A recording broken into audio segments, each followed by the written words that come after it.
Dah sampai dah.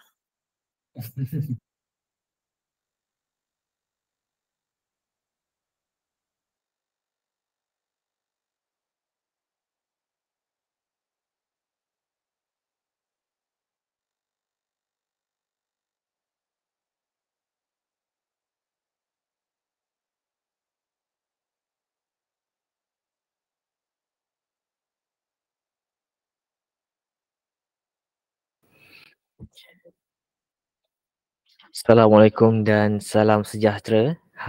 Apa khabar semuanya?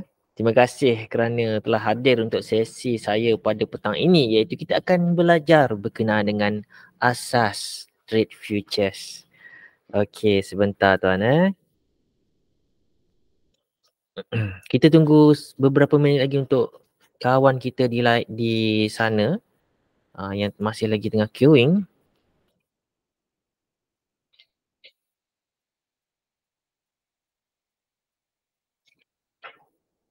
Okey, I think kita start sekarang. Baik.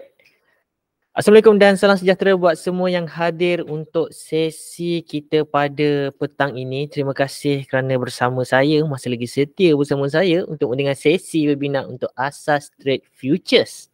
Webinar ini disampaikan oleh saya, Vin Haziq ataupun Muhammad Haziq. Jika anda mengenali saya merupakan wakil daripada RHB Investment Teluk Intan. Jadi, selamat berkenalan.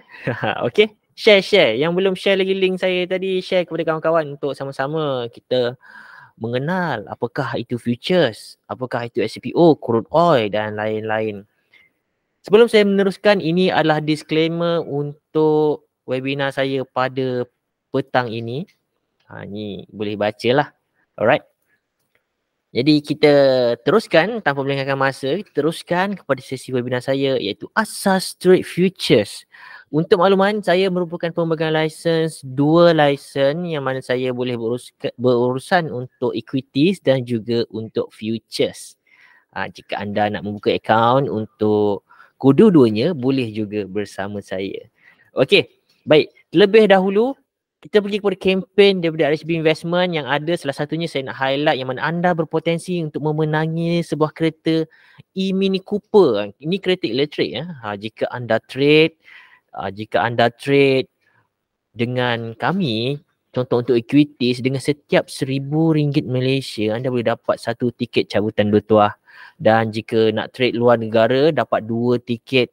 Setiap tiket-tiket ni akan accumulate supaya lebih tinggi peluang anda untuk mendapat kereta tersebut. Kalau nak beli guna akaun SMFI, 3 tiket untuk setiap 1,000 value. Okey, jadi anda boleh gandakan peluang anda untuk memenuhi cabutan bertuah ini dengan trade dengan RHB IB. Baik. Selanjutnya kita ada kempen zero fee ataupun brokerage. Buy brokerage. Anda ada buy brokerage free, tak boleh bayar buy brokerage untuk futures dan juga untuk equities. Untuk futures anda boleh dapat RM500 free buy brokerage untuk anda trade. Anda tak perlu bayar buy side punya brokerage untuk futures selama 60 hari kalender. 60 hari kalender selepas akaun anda telah dibuka.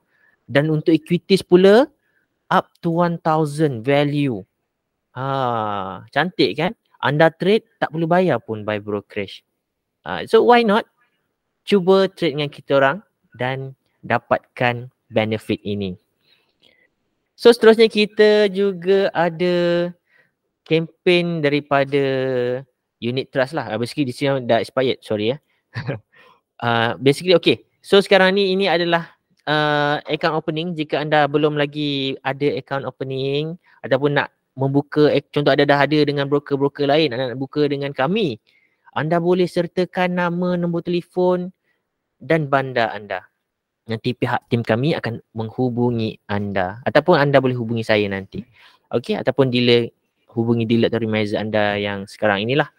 Dan ya, jangan lupa anda boleh dapat free buy brokerage untuk futures dan juga equities jika anda baru membuka akaun bersama RHB Investment. Okey. Sebelum kita berbincang berkenaan dengan FCPO, adakah Bukan adakah, adalah lebih patut untuk anda tahu siapa sebenarnya yang mengawal selia FCPO ini. FCPO ini dikawal selia oleh Bursa Malaysia Derivatif Berhad ataupun kita panggilnya sebagai BMD. Alright. Bursa Malaysia Derivatif Berhad ditubuhkan pada tahun 1993. Dah lama dah, which good. Dah lama dah bertapak di Malaysia ni. Sebenarnya ianya BMD ni sebenarnya adalah Bursa Malaysia Berhad punya anak syarikat. Okay. Jadi BMD tugasnya basically dia akan mengawal selia dan menyediakan servis penyelesaian serta menawarkan produk-produk pasaran hadapan dan juga option. Kita BMD ni mengawal selia produk seperti FCPO ataupun nak trade index ataupun kita BMD ni bawa produk daripada CME untuk didagangkan dalam platform kita. Benda itulah. Produk-produk BMD didagangkan, produk-produk kita ni, produk-produk FCPO, FKLI ni boleh dijual beli daripada pasaran luar negara seperti CME. So, ianya satu yang bagus supaya apa, produk-produk kita ni dapat exposure daripada pedagang-pedagang luar negara. Market player daripada luar negara boleh beli produk kita seperti FCPO, FKLI dan lain-lain. Okay? Bursa Malaysia Derivatif ni dia tawarkan 3 produk iaitu daripada kategori derivatif, iaitu derivatif seperti FCPO, kita ada FGLD, FPOL. Dalam derivatif komoditi ni antara yang ada seperti FCPO, FGLD, FPOL, FUPO, FPKO, OCPO, FTIN ni yang aktifnya untuk komoditi di BMD FCPO lah yang famous, iaitu futures crude palm oil, minyak sawit mentah. Itu di derivatif komoditi. Seterusnya kita ada derivatif equity yang mana kita ada indeks kita. FKLI ni adalah indeks kita, Galaxy Index. Kita trade di dagangan hadapan sebagai FKLI. FKLI, FM70, OKLI ataupun SSF, Single Stock Futures. Yang mana dekat derivative equity ni yang antara famous adalah FKLI, iaitu indeks negara kita. Anda boleh trade. Anda boleh trade indeks negara Galaxy kita iaitu top 30 company kan. Anda boleh trade FKLI. Anda nak trade indeks, anda buka account futures, anda trade lah FKLI. Itu indeks Malaysia kita. Okay. Dan yang terakhir kita ada derivatif kewangan. Anda boleh trade KLIBOR, FKB, FMG3. Basically this one untuk kita sebagai retailer tak berapa famous lah. Antara yang famous adalah FKLI dan juga SCPO. Dan ketahuilah semua ini ada didagangkan di Bursa Malaysia Derivatif. Ini adalah produk-produk di bawah BMD Bursa Malaysia Derivatif. Okey, jadi yang saya highlight FKLI, SCPO yang aktif untuk semasa ni lah untuk produk kita. Satu akses setempat untuk dengan niaga hadapan, tempatan dan juga global. Percayalah dan ketahuilah apabila anda membuka akaun futures bersama broker-broker yang di bawah silaan SC ni, iaitu di broker-broker tempatan kita ni, anda salah satunya iaitu RHB Investment Bank Berhad lah. Anda buka satu akaun ni, satu akaun futures dengan RHB Investment Bank, anda boleh trade produk-produk futures di dalam negara dan juga di luar negara. Produk daripada CBOT seperti soybean oil, anda boleh trade. Produk crude oil, mini crude oil, gold daripada CME, anda boleh trade, tak ada masalah. Produk dalam negara kita for sure lah boleh. Luar-luar negara pun boleh, tak ada masalah. Dengan buka akaun akaun saham hadapan, anda boleh berdagang kesemuanya, dalam dan luar negara, di mana-mana anda berada. Sekarang kita boleh buat online. Anda trade guna telefon boleh, guna laptop boleh. Tak kisah di mana anda berada, as long as anda ada jaringan internet. Internet lah. Internet kena ada lah, kalau tak boleh nak trade. Okay? So itu antara kelebihannya. Lepas tu saya nak explainkan kepada anda apakah tu disebutnya sebagai pasaran derivatif. Pasaran derivatif ataupun pasaran hadapan basically adalah instrumen yang nilainya bergantung kepada aset atau komoditi asas sesuatu. Ada sesuatu yang disandarkan kepadanya. Contoh. FCPO yang saya sebutkan tadi, sebenarnya ianya bersandarkan kepada crude palm oil, futures crude palm oil. Kita beli ataupun jual FCPO, kita sedang berjual beli minyak sawit mentah. Bersandarkan sesuatu, dan ini adalah bersandarkan benda yang betul lah, yang wujud. Lagi satu, contoh macam FKLI, kita jual beli FKLI, kita sebenarnya bersandarkan kepada indeks kita KLSE. Kita jual beli FKLI, kita tengah berjual beli indeks, pergerakan naik turun indeks. So itu derive something. Okay? Pasaran derivatif ni wujud membolehkan syarikat ataupun individu untuk mengurus dan mengurangkan risiko kepada pergerakan harga aset atau komoditi yang dipegang. Biasanya kita sebagai retailer ataupun trader lah, kita cuba speculate. Kita sebagai trader ni boleh mendapat keuntungan daripada pergerakan aset asas ataupun aset yang di underlying tu di pasaran. So itulah sebenarnya derivatif. Okay. Apakah pasaran hadapan?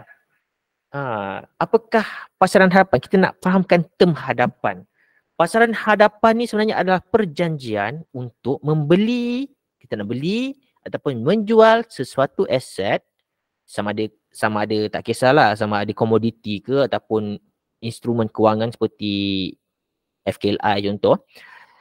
Kita perjanjian membeli dan menjual tu untuk sesuatu masa depan.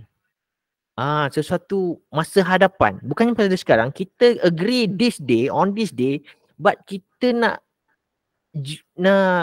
benda tu not at this day. Kita nak jual benda tu on the future date, pada masa depan. Basically kita panggil benda ni kontrak lah. Bila anda trade, sama ada anda trade SCPO ke, anda trade crude oil ke, gold ke, anda sebenarnya tengah trade kontrak. Anda telah deal kontrak tersebut untuk masa depan. Itu sebenarnya pasaran hadapan yang wujud.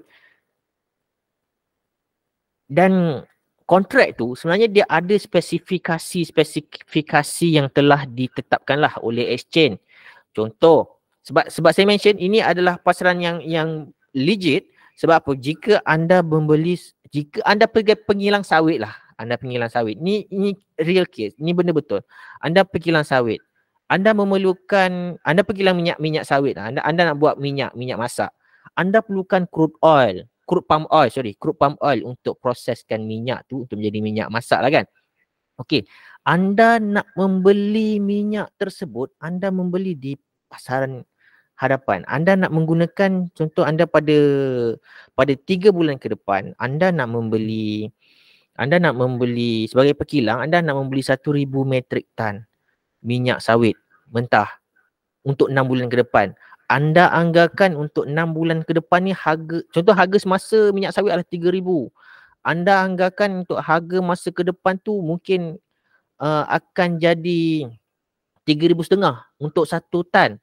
So mahal kan? Anda boleh beli sekarang dengan harga 3,000 ni. Kenapa anda nak kena beli untuk 6 bulan ke depan ni mahal kan? Jadi anda secure harga 3,000 ni hari ni, dan benda tu bila 6 bulan ke depan baru anda akan dapat minyak sawit tersebut seperti apa yang dijanjikan, yang telah dijual belikan pada hari ni, pada harga 3,000 tersebut. Saya harap anda cuba dapatlah apa yang saya cuba sampaikan tadi. Basically benda tu, kita secure this day untuk masa depan. Tak apa, nanti kita akan go through slide kita ni supaya anda lebih mudah faham lah.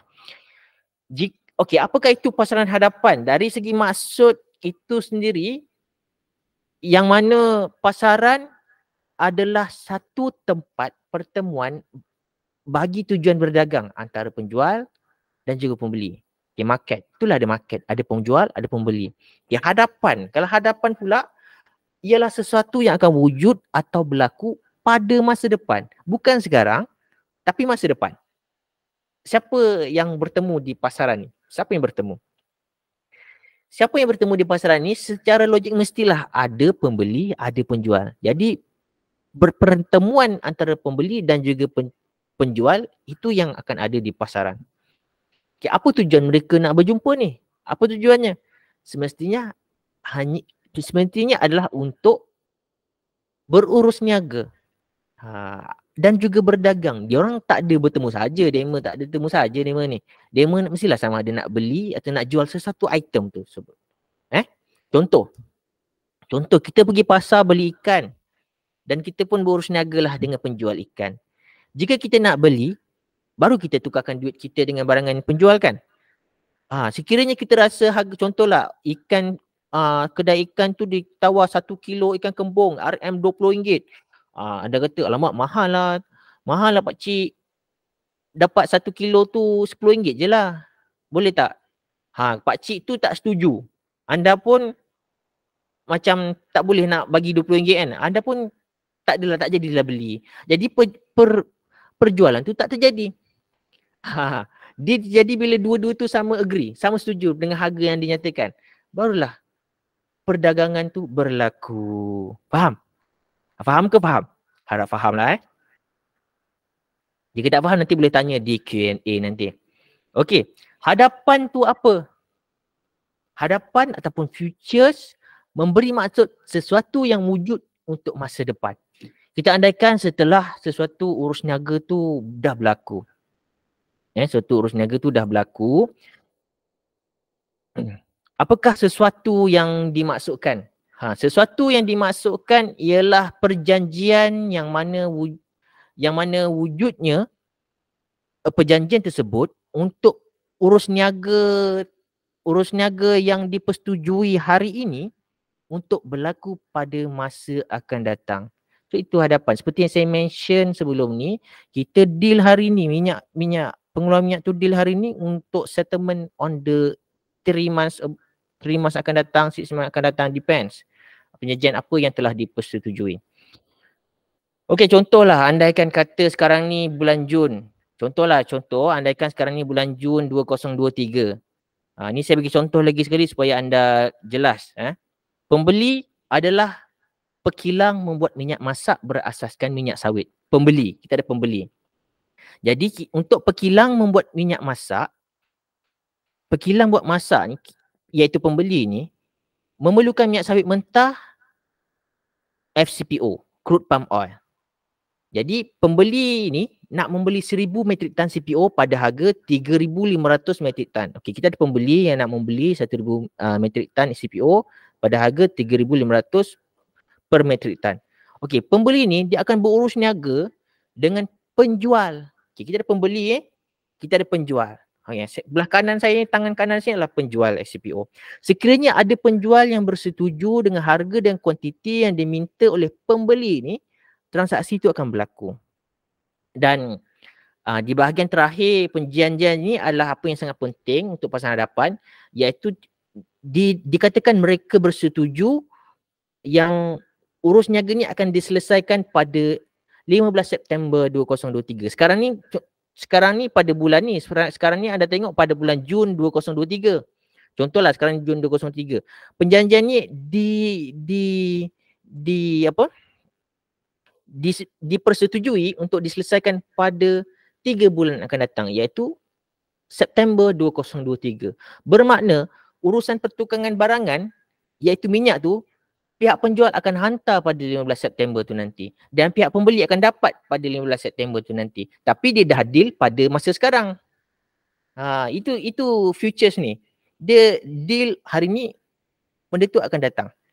So inilah dipanggil sebagai kontrak pasaran hadapan. Okay. Jadi basically kenapa in the future? Kenapa pada masa depan? Kenapa bersetuju untuk beli atau jual sesuatu pada masa depan sedangkan anda boleh je nak jual beli pada masa sekarang? Kita sebagai retailer beli kecil-kecil tak ada masalah. But sebagai macam pekilang yang memang kuantiti yang besar, benda ni memang give significant impact untuk cost dia orang. Okay, untuk memahami, kita kena berbalik kepada asas sesuatu perniagaan. Untuk menjadikan perniagaan yang berjaya dan menentukan arah tuju perniagaan, kita perlu menguruskan risiko. Manage the risk.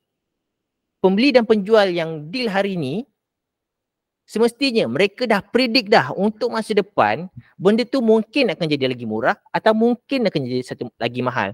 So salah satu pihak ni pasti akan ada yang rugilah. Sebab diorang ni dah cuba dah untuk secure the risk diorang. Sebab diorang ada ada macam cakap apa dia punya fahaman tu lain-lain. So seorang expect akan murah, diorang akan mula jual sekarang. Seorang akan expect harga ke depan lagi mahal, diorang cuba beli sekarang. Jadi tak ada siapa yang tahu atau pasti apa akan terjadi pada masa depan. Jadi sebab tu dia cuba secure. Dia cuba secure the deal hari ni supaya dia tak nak rugi pada masa depan. Tapi outcome kita tak tahu apa yang jadi. So benda ni anda perlu untuk ramal apa yang kita percaya atau fikir akan berlaku pada masa depan. Dan dengan cara itu, anda akan dapat menguruskan risiko dengan cara yang lagi baiklah. Jadi inilah apa pasaran hadapan futures tu cuba buat. Mereka cuba beralih daripada ketidakpastian kepada sesuatu yang pasti. Contoh dia tak pasti harga ke depan tu harga berapa, jadi dia pastikan harga hari ni untuk harga ke depan tu. So senang, tak ada nak lagi unsecure punya decision nanti kalau dia orang buat nanti. So risk management, hedging. Hedging adalah apa yang berlaku dekat pasaran hadapan. Contoh dari sudut pembeli, kita cuba ambil dari sudut perniagaan lah. Tumpuan utama pembeli untuk membuat keuntungan adalah dengan mengekalkan kos pengeluaran dengan kawalan dan jangkaan yang tepat. Jadi dia tak ada jaminan, tapi mereka perlu untuk menjangka. Memang tak ada jaminan harga ke depan tu macam mana, tapi tapi mereka perlu menjangka sama ada patut tak beli sekarang atau patut tak jual sekarang. Sebenarnya sangat penting sebagai bisnes untuk membuat anggaran untung atau rugi sesuatu bisnes. Jadi pekilang minyak sawit percaya bahawa pada masa depan CPO akan meningkat naik. Jadi mungkin sebab kepercayaan diorang ni, diorang percaya bahawa akan berlaku kekurangan dari segi pengeluaran akibat cuaca buruk contoh. Jadi pekilang ni akan cuba masuk ke pasaran hadapan ni dengan membeli kontrak pada harga semasa. Dan begitu juga dengan penjual. Andailah ramalan buruk tu berlaku, betul-betul berlaku pada masa depan. Dan banyak ladang sawit yang terlibat yang menyebabkan tak banyak keluar hasil waktu banjir contoh kan. Jadi ini menyebabkan harga sawit tu melonjak naik dan harga pasaran CPO meningkat kepada 4,000 metrik tan. Oleh kerana pembeli atau pekilang tadi tu dah memegang kontrak belian pada 3,500 metrik tan, pada maka tarikh penyelesaian pada tarikh penyelesaian tersebut, pembeli akan membayar 3,500 metrik tan walaupun harga semasa waktu tu 4,000 metrik tan. So, untunglah kan untuk pekilang. Nampak? Dia walaupun dia beli, dia dah deal dah siap-siap dulu 3,500 walaupun harga semasa 8,000. Dia tak perlu bayar 4,000 per metrik tan ni, dia kena bayar 3,500 je per metrik tan. Itulah pasaran hadapan tuan-tuan. So kalau kita pergi kepada pihak side penjual pula, pihak penjual pula terpaksalah menjual CPO pada harga 3,500 metrik tan walaupun pada masa itu sebenarnya adalah 4,000 metrik tan untuk harga semasa. Sebab mereka dah memasuki perjanjian hari tu untuk jual beli. Okey? Pihak penjual ambil pada 3,500, pihak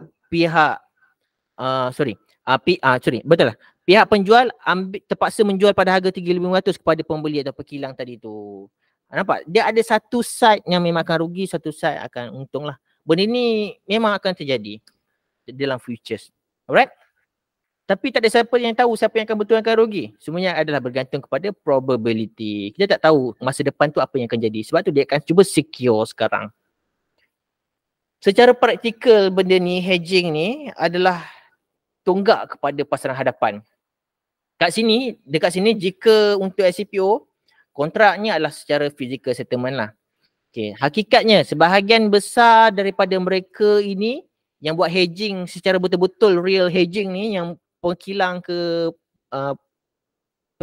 minyak ke ataupun penjual minyak sawit mentah tu ke, ianya sebahagian daripada besar daripada orang adalah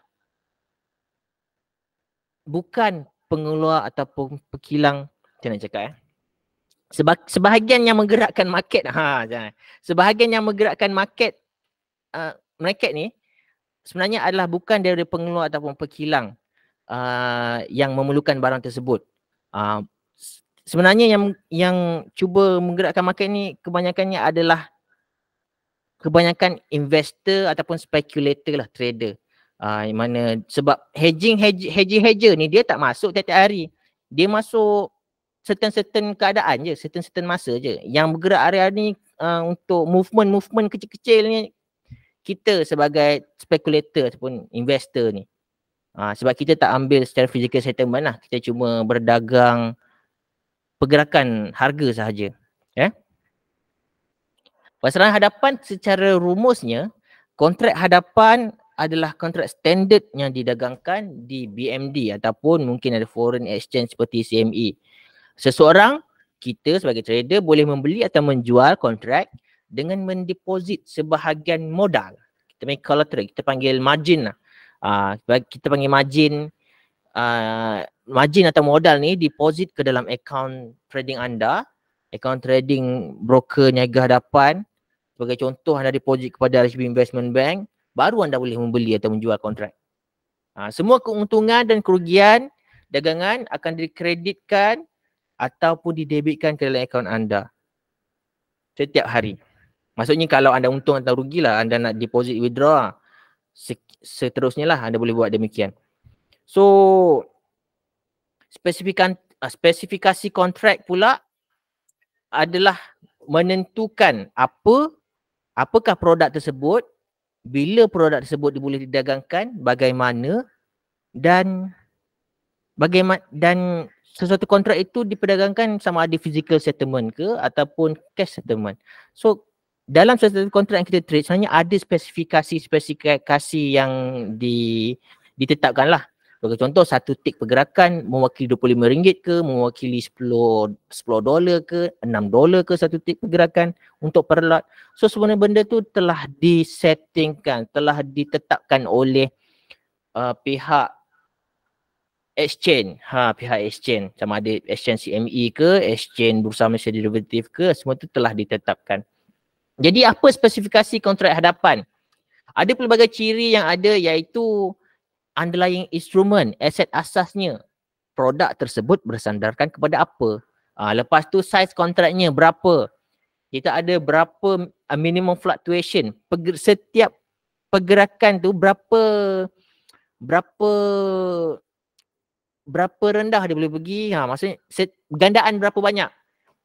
Satu tik pergerakan tu setengah sen ke, satu tik pergerakan tu satu ringgit ke, kita boleh tahu minimum fluctuation tu berapa.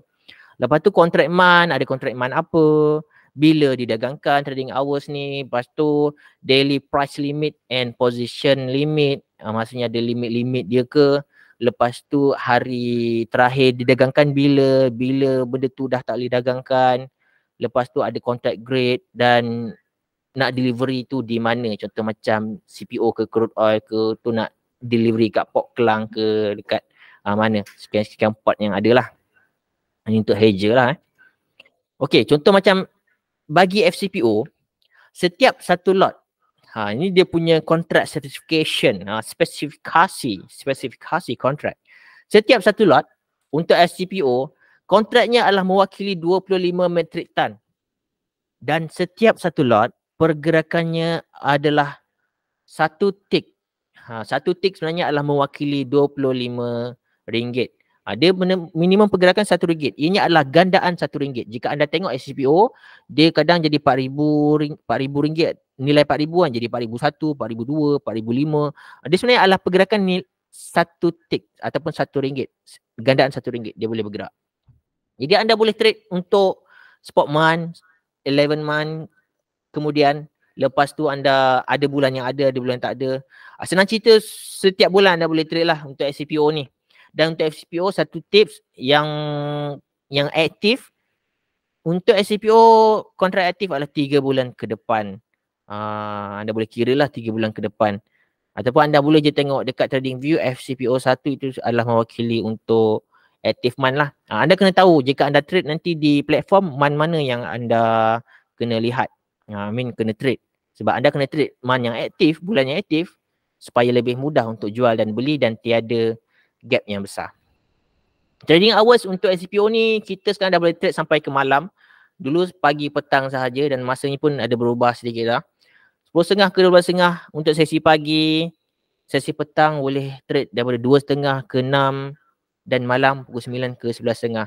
Dan sedikit tips juga untuk SPO ni kebiasaannya lah dia aktif pada pukul 10.30 sampai ke 11 lebih sikit macam tu. Lepas tu awal 2.30 ke pukul 3, kemudian dia start aktif balik dalam sekitar asar macam tu lah. Asar tu dalam around 4:30 something sampai ke ending hours lah. Lepas tu malam pun tak berapa kuat, dia tak berapa aktif sangat lah, but yang masa saya sebut tadi tu sangat-sangat banyak volume-nya lah. Anda boleh cuba lihat di waktu yang saya sebutkan tadi. Dan untuk SCPO last trading day adalah setiap 15 hari bulan untuk spot month. Untuk pada bulan sekarang 15 hari bulan adalah hari last trading day. Jadi saya tak recommend untuk trade spot month. Sebab untuk spot month memang sukar untuk ada volume. Jadi anda kena trade active month iaitu 3 bulan ke depan. Alright. Dan margin untuk SCPO, okay sorry, ini margin lama saya tak update lagi ni. Margin semasa adalah 7,500. 7,500. Iaitu kalau intraday mewakili 3,750 per lot. Dan adakah SCPO ni patuh syariah? Buat Muslim jangan risau. Jom tengok keputusan daripada penasihat syariah Suruhanjaya Commission. SC, Suruhanjaya Commission kita ni. So inilah dia resultnya. Boleh nampak ke? Saya kena zoom kot. I think saya cuba zoom nampak kot. Alright. Majlis Penasihat Syariah memutuskan bahawa niaga hadapan yang saya minta adalah diharuskan. Jika anda Muslim, anda fahamkan harus ni maksudnya apa? Buat boleh, tak buat pun tak apa. Alright. Lepas tu maksudnya kata SPO ni boleh di-trade lah. Jadi jangan risau. Ini tidak diharamkan. Lepas tu kalau anda tengok nak trade index, kalau jika anda nak trade index, anda kena lihat lah. Ni index KLCI sebab KLCI kita ni pun ada involve company yang memang ada buat arak semua. So ini adalah untuk index kita, kontrak niaga hadapan index KLCI dan kontrak niaga hadapan Kribo. BMD MPS MPS Majlis Penasihat Syariah telah memutuskan bahawa kedua-dua kontrak tersebut tidak diharuskan menurut perspektif syariah. Alright. Maksud tak syariah lah kalau anda nak trade apa FKLI, SPO okey. Senang cerita yang untuk physical settlement seperti FCPO, crude oil, soybean oil, anda dibolehkan untuk trade instrumen tersebut lah. As long as dia physical settlement dan bukan bahan ribawi lah, bukan barang ribawi. Okey.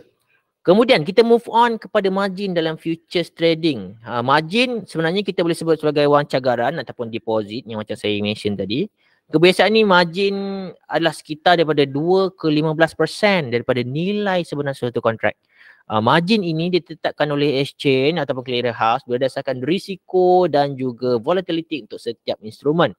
Ianya didefinisikan juga sebagai jumlah minimum. Berapa modal minimum anda untuk buat trading sesuatu kontrak instrumen yang ada. Okey. Macam mana anda nak tengok margin setiap satu produk ni? Anda boleh cuba search RHB Trade Smart. Anda boleh nampak nanti di sekitar ada satu banner kat sini kan. Anda cuba hover, anda pergi je ke bahagian investment product, anda search bahagian futures, anda pergi ke margin requirement. Ni nama website ni RHB Trade Smart lah. Anda cuba Google RHB Trade Smart. Anda boleh tengok margin requirement ni. Yang mana inilah contohnya. Bila anda tekan anda akan nampak macam inilah. So ini as per 6 hari bulan 4 2023 ni. Ini margin lama ni. Sekarang dah berubah dah. So anda boleh lihat kat sini SCPO margin dia kat sini dia tulis 9,000. Sekarang ni 7,500 untuk satu lot. So anda boleh trade satu lot untuk SPO sekarang 7,500. Bolehlah trade. Itu untuk overnight punya margin.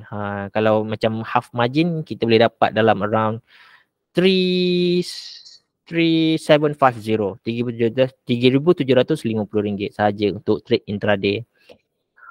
So ni saya tunjukkan contoh untuk macam mana pasaran dua hala. Macam mana buat duit dengan SCPO dengan buy dahulu. Ini contoh untuk buy. Contohlah pada 1 Julai anda deposit initial margin, iaitu ini contoh kita ambil margin waktu tu 9,000. Okey, 1 Julai yang anda deposit. Waktu 20 Julai anda melihat technical telah membuat untuk uptrend. Contohlah anda break, this one anda terus execute. Anda buy lah pada 2179 sebagai contoh. Lepas tu anda naik, anda buat satu line ke apa, technical anda tak kisahlah. Lepas tu dia dah mula break trend line anda rasa dah ianya akan mula ke arah penurunan. So anda tutup position anda dengan jual semula. Anda dah buy, anda jual semula, anda dah tutup position anda. Jadi perbezaan antara sell pada 2199 dengan buy anda pada 2179 ni adalah bersamaan dengan 20 point. Anda darat dengan RM25, anda dapat RM500. RM25 ni kenapa? Sebab tadi kita lihat untuk SCPO satu tick RM1 pergerakannya adalah mewakili RM25. Jadi sebab tu kita kena gandakan dengan RM25. So 20 point kita dapat RM25, kita dapatlah RM500. Jadi tolak profit dengan commission, contoh macam RM48 lah profit and commission. So profit bersih anda adalah RM452. Jadi baki anda daripada RM9,000 dah menjadi RM9,452. Dah begitu saja untuk buy. Macam mana kalau untuk long, untuk short? Alright. Contoh misal kata anda pada 2 Julai anda deposit initial margin RM9,000. Contohlah tiba-tiba ni dia naik. Okey, dia dah mula break dah. Anda punya trend line lah contoh. Anda dah assume waktu ni dalam keadaan bearish. Anda pun jual. Anda jual lah terus pada harga market lah contoh. Lepas tu anda dapat match pada 2199. Lepas tu turun. Dia dah mula breakout balik trend line. Anda kata okey, ini masa untuk aku tutup position, anda buy balik. Bila anda dah buy, anda tutup position yang anda jual. Anda jual dahulu. Anda jual dulu ke atas, anda beli balik ke bawah. Jual mahal, beli murah. Tak ke untung tu? Ibarat macam beli murah, jual mahal. So perbezaan daripada situ, kita dapatkan perbezaan, kita darat dengan 25. Macam misal kata macam contoh ni, adalah 25 point punya perbezaan. So anda dapat dalam 550. Tolak commission, contoh commission anda dalam RM48 untuk round turn, contoh lah. So profit bersih anda adalah RM502. So daripada 9,000 modal anda jadi 9,502. Macam tu nak buat short. Nak buat duit dengan short dulu. Anda boleh short dulu ataupun anda boleh long dulu. Tiada masalah. Alright.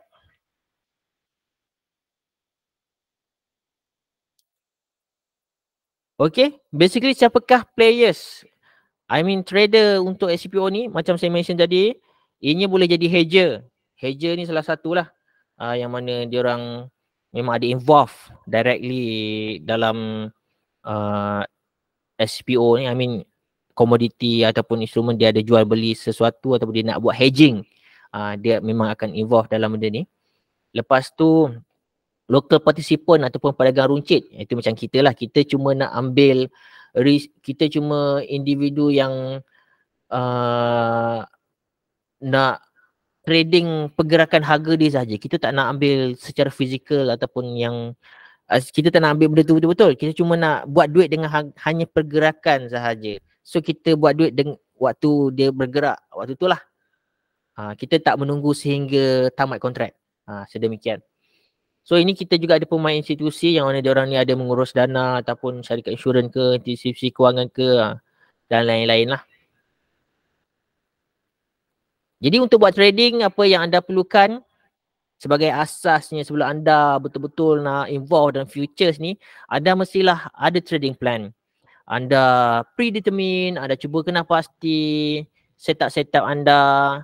Lepas tu anda cuba tentukan, tahu dah nak entry kat mana. Anda tentukan berapa risiko anda, berapa reward anda.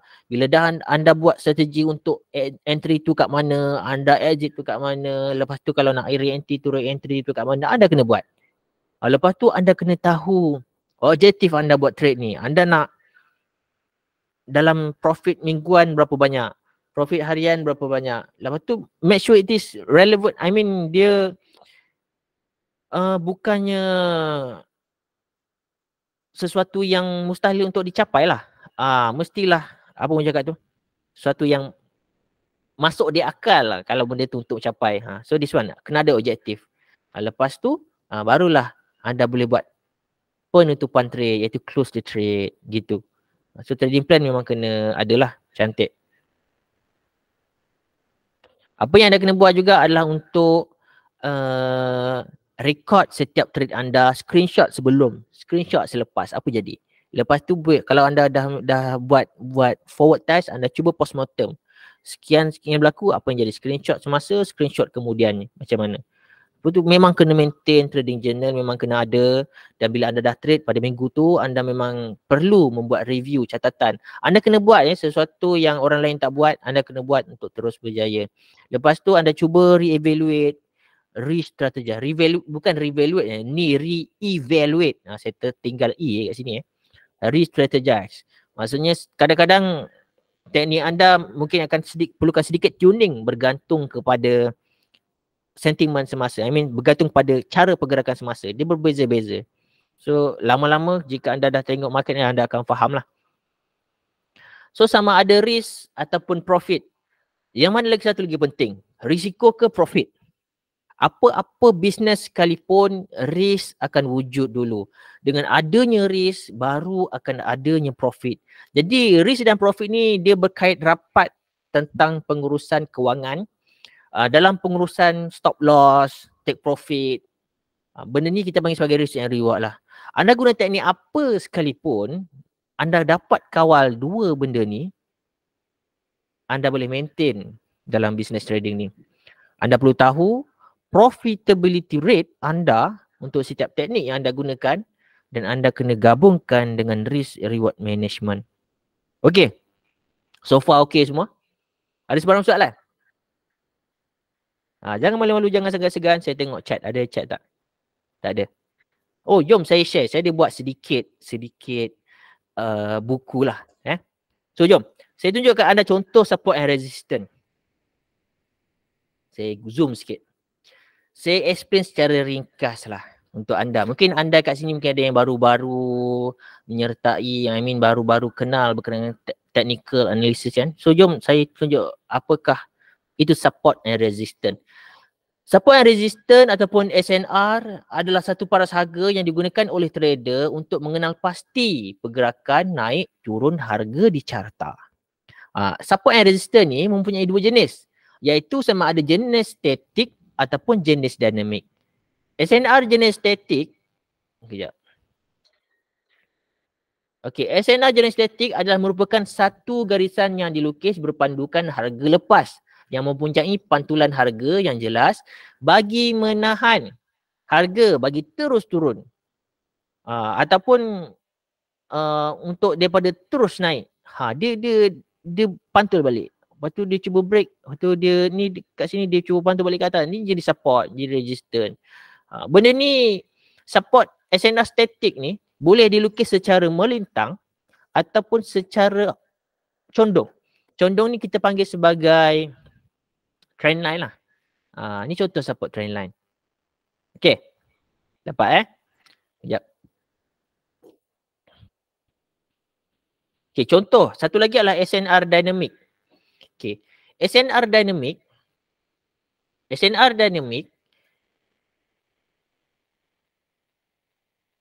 adalah merupakan satu garisan yang boleh berubah-ubah bergantung kepada pergerakan harga pada sesuatu masa.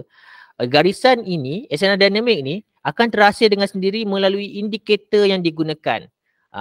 Antara kebanyakan indikator yang digunakan adalah moving average dan Ichimoku clock. Ichimoku clock ni sebenarnya pun adalah moving average juga, adalah gabungan moving average.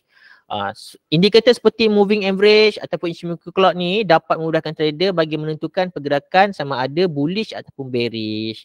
Bagi membuat keputusan dagangan, mereka selalunya akan menggabungkan penggunaan indikator bersama teknik price action yang lain ataupun teknik-teknik mereka yang lain jugalah. Basically dia orang akan expect, okay, as long as dia berada di atas EMA ni contoh, SMA ke, dia boleh cakap ini adalah dalam keadaan bullish. Bila mula break and then dia ada mula crossover semua ke bawah, kita boleh katakan ini dalam keadaan bearish. Lebih kurang macam itulah konsepnya.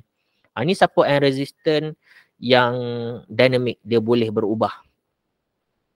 Okey, secara asas kita nak tentukan trend. Macam mana kita nak tahu trend tu adalah dalam keadaan bullish ataupun bearish. Okey, untuk menentukan trend, SNR sebenarnya dapat membantu anda untuk melihat trend. Tidak kira lah sama ada anda menggunakan SNR statik ke dinamik ke, anda boleh membaca trend pergerakan semasa dengan hanya berpandukan pattern yang terhasil daripada SNR tersebut. Market ni bergerak dalam 3 keadaan, iaitu kita ada uptrend, kita ada downtrend, kita ada sideways ataupun ranging. Okay, contohlah uptrend. Market dikatakan berada dalam keadaan uptrend jika corak pergerakan harga membuat higher high. Bila dah buat higher high ataupun dia membuat higher low dekat sini, kita dah boleh expect market tu dalam keadaan uptrend. Bila dia tak berjaya lagi break lower high sebelum ni, kita tak boleh kata lagi ini adalah uptrend. Sebab uptrend definisinya mesti membuat higher high. Ni adalah confirmation lah. Ataupun dia membuat higher low dahulu. Yang itu adalah pre-confirmation. Kalau dia buat higher low dululah. Kalau dia buat higher high memang dah confirm dah. Dia ada probability tu tinggi untuk dia ke arah uptrend. Tips sedikit tips. Dalam mengenal pasti trend, anda dinasihatkan untuk sentiasa merujuk kepada trend pergerakan terkini sahaja. Contoh ada trend yang lama kata bearish kan. Lepas tu ada tengok ada trend terbaru ni dalam keadaan bullish. Anda boleh rujuk yang terbaru ni. Time frame yang lebih besar berpotensi untuk ianya mengikut jika pergerakan terkini, pergerakan terkini selari dengan pergerakan time frame besar, ianya potensi untuk ianya mengikut bacaan trend semasa tersebut adalah sangat-sangat tinggi. Tu kalau anda cuba gabungkan multi time frame, anda tengok trend frame yang besar tu memang dalam keadaan bullish, anda tengok time frame kecil pun tersebut dah mula trend kepada bullish, dia punya trend tu dah mula kepada bullish, anda boleh follow trend tersebut sebab ianya adalah selari dengan trend yang besar. Okay, kalau downtrend pula macam mana? Market dikatakan berada dalam keadaan downtrend jika corak pergerakan harga membuat lower low dan juga lower high.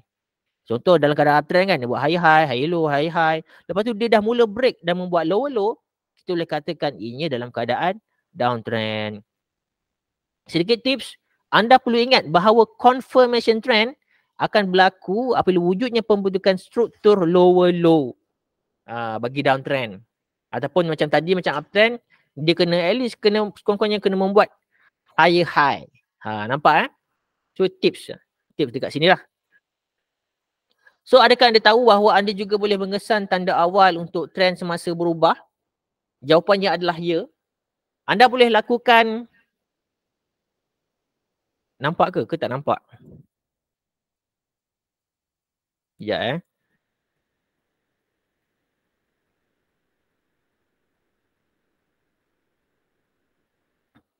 Okay, nampak kot. Alright. Anda boleh lakukan dengan hanya berpandukan pembentukan corak higher low bagi uptrend dan lower high bagi downtrend. Okay, contoh bila dah tengah dalam keadaan downtrend, lepas tu dia dah membuat higher low. Dia lower low. Lepas tu dia tak berjaya lagi buat lower low, dia dah membuat higher low. Okay. So bila ini berlaku, ini adalah apa? Higher low ni adalah uptrend punya bentuk kan. Jadi bila ini dah berlaku, kita boleh expect ianya berpotensi untuk berada dalam keadaan bullish. Ni pre-expectation lah. Kita boleh jangkakan ia dah mula untuk ke arah bullish dan telah dikonfirmkan setelah ianya break dan menjadi higher high. Tanda awal trend akan berubah adalah dengan terbentuknya corak pergerakan trend berlawanan. Ni tips dia. Contoh gambar di sebelah kiri ni menunjukkan downtrend berkemungkinan akan mula berakhir dengan wujudnya higher low. Dengan wujudkan higher low diikuti dengan tiadanya pembentukan lower low dan disahkan dengan kemunculan high high. So kita berjangka ini dalam keadaan uptrend lah. Alright. So I think kita teruskan kepada Q&A. Jika anda ada sebarang persoalan, anda boleh tanyakan kepada saya. Boleh type ataupun boleh buka ni lah. Buka mic.